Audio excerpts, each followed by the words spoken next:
Pues qué tal, muy buen día, bienvenidos a esta segunda parte de la entrevista con Vero Lima Pintor, que estamos platicando de la comunicación no violenta y nos quedamos en una parte muy interesante de poder diferenciar qué es la comunicación no violenta de la comunicación asertiva. Bueno, finalmente es comunicación y se llevan mucho de la mano, ¿sí? La parte de la comunicación no violenta habla más de la evolución, del trascender, del realmente interiorizar contigo mismo de una manera auténtica, de una manera honesta, a través de una también escucha empática, ¿sí? Y la escucha empática no tan solo es de manera extrínseca, vuelvo a repetir, la comunicación empática también es aprender a escucharte, ¿sí? Aprender a relacionarte contigo mismo y a echarte un clavado en tu interior. Que no es nada fácil. Que no es nada fácil, que no es nada fácil, así es. Y la comunicación asertiva va muy de la mano porque yo la quiero así como hacerla más fácil, es saber decir el qué, el cómo, el cuándo y el dónde, ¿sí? Así que yo puedo expresar lo que yo desee expresar a través de ya haber hecho un proceso, ¿sí?, de interiorización, de identificar perfectamente cuáles son mis emociones, mis sentimientos, cuáles son mis necesidades, qué es lo que quiero pedir. Y de esa manera, cuando yo tengo claro y preciso todo esto, entonces la comunicación asertiva me ayuda, vuelvo a repetir, a saber decir qué voy a decir, en dónde lo voy a decir, cuándo lo voy a decir y con quién lo voy a decir. O sea, podemos decir que son complementarios. Son complementarios totalmente, sí. Okay. No es que sea una u otra, sino que la comunicación asertiva nos ayuda en este sentido del qué, el cómo, el cuándo y el dónde, el poder complementar una comunicación no violenta. Así es. Y, por ejemplo, si yo elijo, en un ejemplo coloquial, y deseo hablar con mi esposo, y si yo le pregunto, oye, me gustaría hablar contigo, ¿tienes tiempo para hablar? Y si él está viendo la televisión, ¿sí? ¿Tú qué crees? Que es el momento asertivo para establecer una comunicación. Y él me dice, sí, tú dime, y yo te escucho. Definitivamente no podría establecerse esa comunicación, ¿sí? Y es muy común en nosotros los hombres, ¿no? A veces como que minimizamos esa parte, ¿no? Y sentimos que somos sabedores o tenemos ciertos dones que podemos tener la parte de la ubicuidad y poder estar en una cosa y en otra, y no es fácil, ¿no? No es fácil esa parte, el sensibilizarnos de lo que la otra persona necesita, ¿no? Así es. Entonces, bueno, para completar, pues sí, son dos elementos, dos recursos que van de la mano para mejorar, con la misma intención, para mejorar las relaciones interpersonales. Súper interesante. Ahora, en esta parte es importante preguntarte, ¿cómo consideras que puede influenciar la manera de hablar de una persona hacia la otra? Sí, muy buena pregunta. ¿Sabes? Cuando yo doy conferencias, pláticas, talleres de comunicación no violenta, muchas veces la gente se confunde y me dice, es hablar bonito, ¿no? O, ¿sabe? Yo le hablé muy bonito a mi hijo y le dije, mira, hijo, cuando observo que tu cuarto está todo tirado, yo me siento enojada, molesta, porque necesito limpieza y orden. ¿Serías tan amable de apoyarme a recogerlo? ¿Y qué cree que es su respuesta? La respuesta es no, y entonces me pongo, ¿no? Y empiezo a pelear y empiezo a decir, así que su comunicación no violenta no sirve. Ok, y yo les respondo, creo que la comunicación no violenta no es tan solo una herramienta, sí es un modelo de vida. Y el decir un modelo de vida es despertar, el punto número 1 es despertar la conciencia, ¿no? Como le dije en la cápsula anterior, el que yo esté consciente de cómo quiero llegar al encuentro con el otro, cuál es mi intención, ¿sí? Entonces, no es hablar bonito, sino es hablar y reconocer cuál va a ser mi intención. Claro. Si el poder que tengo lo voy a compartir con el otro o lo voy a ejercer sobre el otro, ¿no? Es un ejemplo. Si mi elección de diálogo o de interacción es a través de la compasión, de permitirme sentirme curioso, ¿qué habita en ti? ¿Por qué estás molesto? ¿Por qué ante esta situación hubo esa frustración, ese enojo, esa discusión? Entonces hay muchas posibilidades que podemos llegar al encuentro y podemos llegar a una solución. Sí, totalmente. Y en ese sentido también yo te quiero poner un ejemplo que a mí me tocó trabajar, o estuve trabajando durante 11, 12 años en una compañía regia, y entonces mis jefes eran de Nuevo León, y me acuerdo que los primeros meses con el que fue mi jefe durante 8 años fueron muy complicados por la manera en la que él hablaba, ¿no? Entonces tú pensabas que estaba enojado o que se expresaba de cierta manera, hasta que conoces a las personas y entiendes cuál es su manera de expresarse, ¿no? Y a veces mucho el tono de voz, o a veces yo siempre le pongo el ejemplo al equipo de yo creo que estoy hablando bien y resulta que estoy gritando, ¿no? Y esa es la parte que a veces influye en la parte del autoconocimiento, el poder saber cómo nos estamos expresando, comunicando, para poder también empatizar con el otro, ¿no? Así es, y creo que también la parte importante es reconocer o separar la persona de la acción, ¿sí? Es decir, no porque levantes la voz significa que eres un enojón o eres una persona mandona, etcétera, etcétera, sino el separar la persona de la acción puede entonces colocar o que tú seas más auténtico en decir específicamente qué es lo que no te conecta, qué es lo que no te gusta. También la programación neurolingüística dice que nosotros humanamente tenemos filtros, ¿no? Esos filtros, pues puede ser la cultura, las creencias, la religión, la educación que hayas tenido en casa, la educación que hayas tenido de otras instituciones como las educativas, las escolares. Te va formando de alguna manera, ¿sí?, esa estructura. Y ese tipo de filtros, pues, te colocan, yo los pongo siempre en un color, ¿no? En un verde. Y si yo tuve otra educación, otra cultura, viví en otro lado, tuve a lo mejor una escuela que no fue católica, que fue laica, tengo otra estructura y a lo mejor yo lo veo amarillo. ¿Cómo vamos a combinar estos colores para que al final quede azul?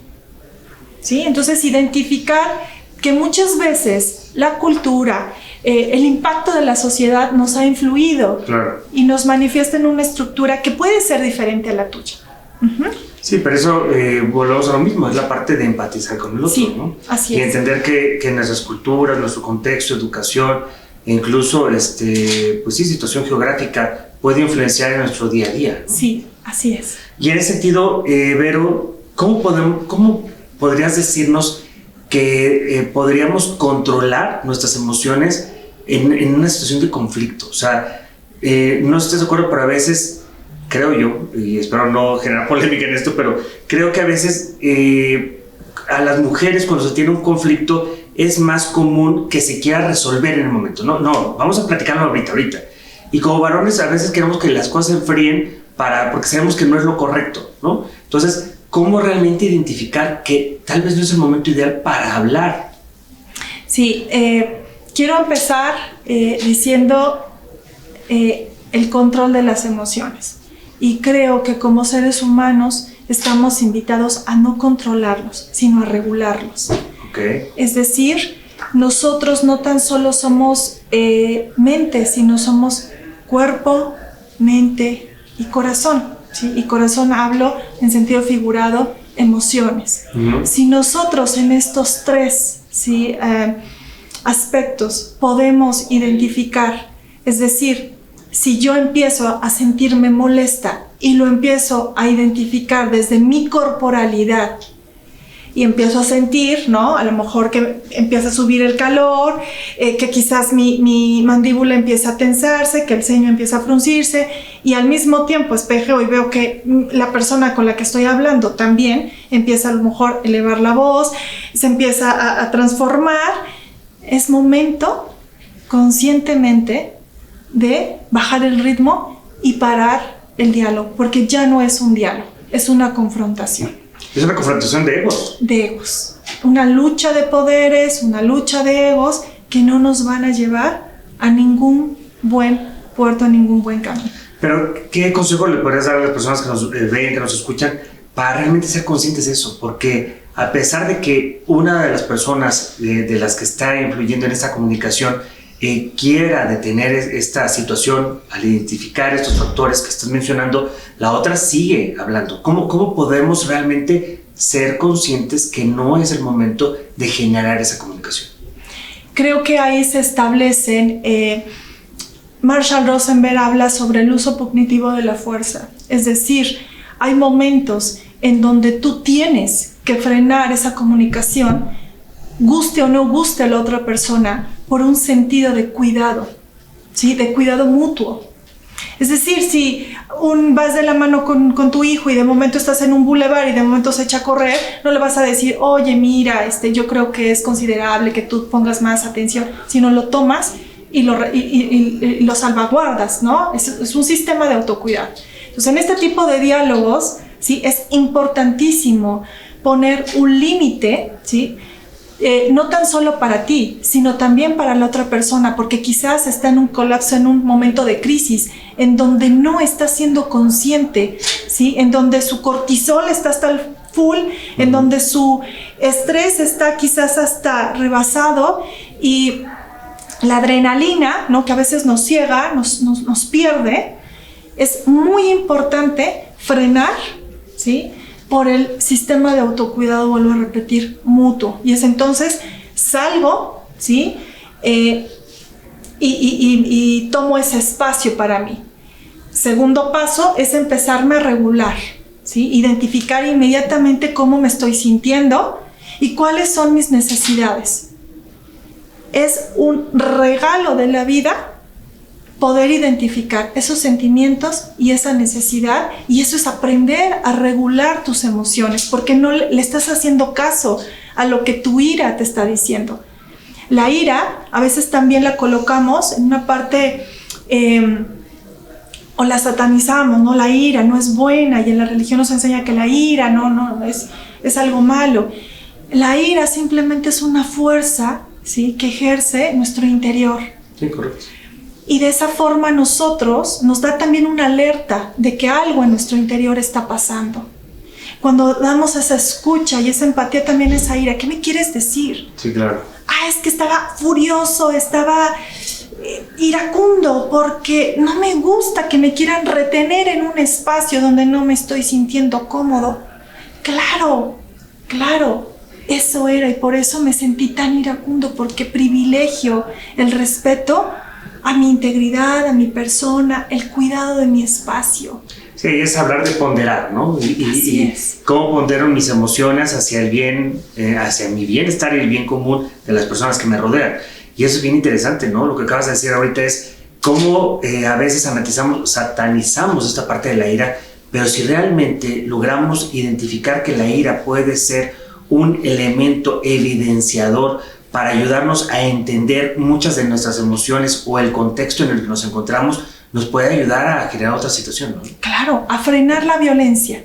Así de sencillo, a frenar la violencia. Sí, claro, totalmente. Y Vero, pues estamos llegando ya al final de esta entrevista, que la verdad se nos fue como agua, y ha sido muy interesante este tema, platicarlo contigo. ¿Cuáles consideras, para poder cerrar correctamente, platícanos qué tips, qué consejos nos puedes dar para poder generar una comunicación no violenta? Ok. El tip número 1, que lo ejerzo, es regálate todos los días 3 a 5 minutos en contemplación pura. Es decir, si quieres tomar tu café, tu té, si quieres sentarte y pensar en la nada, regálate ese tiempo. Es la forma, la neurociencia aplicada te dice, es la forma de resetear tu cerebro y poder permanecer o invitarte a la conciencia, ¿sí? Punto número 2, les pido que estén en conciencia plena, es decir, en esos espacios en donde ustedes puedan estar solos, ya sea manejando, ya sea caminando, o el vehículo que ustedes tengan para trasladarse al trabajo, a la escuela, en donde elijan, y vayan siendo conscientes, ¿sí? De cómo se sienten en el momento, de en qué momentos específicamente tienen sentimientos inconfortables, cuándo son confortables, qué necesidades están tan vivas, ¿sí? Entonces, conciencia plena, vivan en la conciencia plena, porque eso les va a ayudar a precisamente regular todas estas emociones. Y paso número 3, separen la persona de las acciones, ¿sí? A veces podemos tener un mal día por ciertas circunstancias, situaciones, y a veces lo tomamos que es personal. Invitemos a separar la persona de la acción y a vernos unos a otros de manera humana. Saber que si en algún momento yo tengo un mal día, un buen día, que mis emociones fluctúan como la bolsa, que hay necesidades que están, ¿no?, subyacentes, el otro también. Claro. Y de esa manera nos visibilizamos desde una compasión, desde una humanidad. Bueno, pues qué interesante. Yo creo que esta parte de la escucha activa, de la empatía, realmente de poder ser conscientes, y nos acabas de dar un tip muy importante, que es la parte de empatizar con nosotros, pero también regalarnos esos minutos al día, ¿no?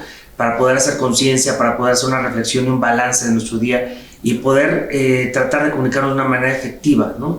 También ya vimos en esta parte la diferencia que no existe, sino una diferencia consciente de la parte de comunicación asertiva y la comunicación no violenta, sino que son complementarias, y vimos toda esta parte de los elementos.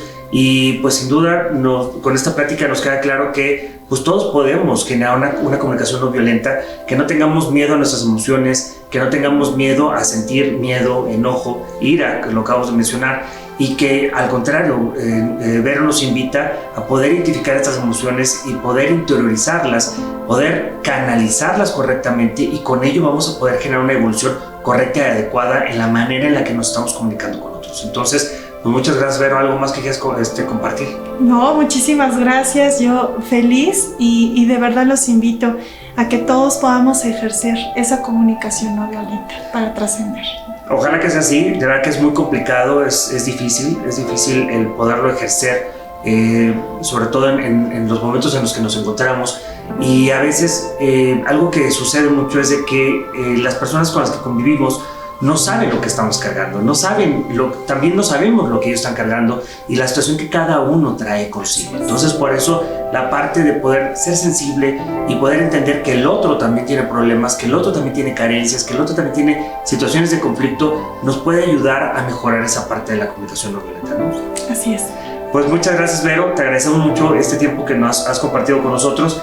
Estamos terminando esta entrevista de comunicación no violenta. Agradecemos, nos encontramos en Puebla grabando en el Cowork Plaza Sinfonía. Agradecemos a Talavera La Flor su patrocinio, y también agradecemos a Bloom Market Company esos arreglos florales que nos han patrocinado. Muchas gracias, los invitamos a que nos sigan en nuestras redes, los invitamos a que se suscriban en el canal de YouTube, que nos pongan sus comentarios, cualquier pregunta o duda que les haya quedado en esta entrevista, por favor háganoslo saber, pónganos sus comentarios para que Vero y un servidor estemos en contacto con ustedes. Estaremos poniendo también aquí las redes sociales de Vero para que puedan estar más en contacto con ella, y pues te agradecemos mucho tu tiempo y muchas gracias a todos ustedes por escucharnos y vernos el día de hoy. Gracias.